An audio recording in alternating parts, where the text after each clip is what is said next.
అసలు డీలిమిటేషన్ అంటే ఏంటిది?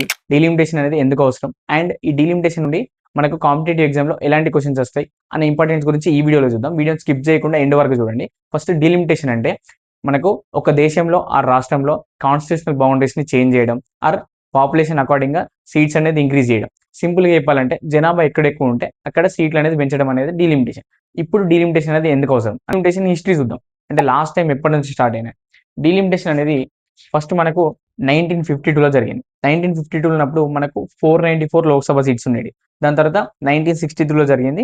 అప్పుడు 522 లోక్‌సభ సీట్స్ అనేది జరిగింది. దాని తర్వాత 1973 అప్పుడు 543 లోక్‌సభ సీట్స్ ఉన్నాయి. లాస్ట్ టైం 2002లో జరిగింది.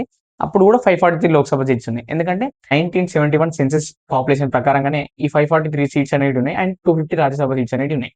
ఇప్పుడు దాని తర్వాత నుండి ఇప్పుడు 2026లో మనకు జనగణన అనేది జరుగుతుంది. అండ్ ఇప్పుడు డీలిమిటేషన్ అనేది జనగణన తర్వాత వస్తది. అండ్ దీని నుంచి మనకు కాంపిటేటివ్ ఎగ్జామ్‌లో ఎక్కువ అడిగే క్వెషన్స్ ఏంటంటే ఫస్ట్ ఆర్టికల్ 81. ఆర్టికల్ 81 అనేది లోక్‌సభ సీట్స్ రెస్ట్రిక్టెడ్ టు 545. అంటే లోక్‌సభ సీట్స్ అనేది పెంచొద్దు రెస్ట్రిక్టెడ్ 545 అని చెప్పి. కానీ ఇప్పుడు ఏమైతున్నాయి? లోక్‌సభ సీట్స్ అనేది 850కి ఇంక్రీజ్ అవుతుంది. కాబట్టి దీన్ని మన కాన్స్టిట్యూషనల్ అమెండ్మెంట్ తీసుకురావాలి కదా. నెక్స్ట్ ఆర్టికల్ 334A ఇది ఉమెన్ రిజర్వేషన్ బిల్. ఈ మధ్యలో ఉమెన్ రిజర్వేషన్ బిల్ అనేది ఆల్రెడీ 106 కాన్స్టిట్యూషనల్ అమెండ్మెంట్ యాక్ట్ అనేది జరుగుతుంది. దాంతోని ఇది కూడా చేంజ్ అవుతుంది. Next article 82 after every census population అనేది మనకు డీలిమిటేషన్ యాక్ట్ అనేది ఎనాక్ట్ కావాలని అంటే పాపులేషన్ సెన్సెస్ జరిగిన ప్రతిసారి మనకు డీలిమిటేషన్ ప్రకారంగా సీట్స్ అనేది ఇంక్రీజ్ కావాలి.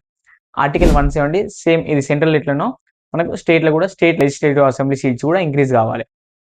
నెక్స్ట్ డీలిమిటేషన్ కమిషన్ దీంట్లో ఎవరెవరు ఉంటారంటే మనకు రిటైర్డ్ సుప్రీంకోర్టు జడ్జ్ ఆయన చైర్మన్ ఉంటాడు. Next central election commissioner CEC అనేటైనా మనకు నామినీగా ఉంటాడు.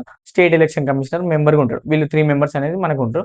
నెక్స్ట్ ఏమేం కాన్స్టిట్యూషనల్ అమెండ్మెంట్స్ జరిగినాయి ఇప్పటివరకు అంటే ఈ డీలిమిటేషన్ అనేది 1971 నుంచి జరగలేదు. 2001 వరకు ఈ సెన్సెస్ ఫ్రీజ్ చేయాలనేది 42nd కాన్స్టిట్యూషనల్ అమెండ్మెంట్ యాక్ట్ 1976 ఇది గుర్తుంచుకోండి. నెక్స్ట్ దీన్ని ప్రొలాంగ్ చేస్తూ 2026 ఆ 21 వరకు దీన్ని ఫ్రీజ్ చేయాలనేది 84th కాన్స్టిట్యూషనల్ అమెండ్మెంట్ యాక్ట్ 2001. ఈ 2 యాక్ట్స్ అనేవి మనకు గుర్తుంచుకోండి. ఇవి మనకు మోస్ట్ ఎగ్జామ్‌లో రిపీట్ అయ్యే క్వెషన్స్. సో ఇది ఫ్రెండ్స్ డీలిమిటేషన్ గురించి. దీనివల్ల మనకు ఫ్యూచర్ పాలిటిక్సే మారే అవకాశం ఉన్నది.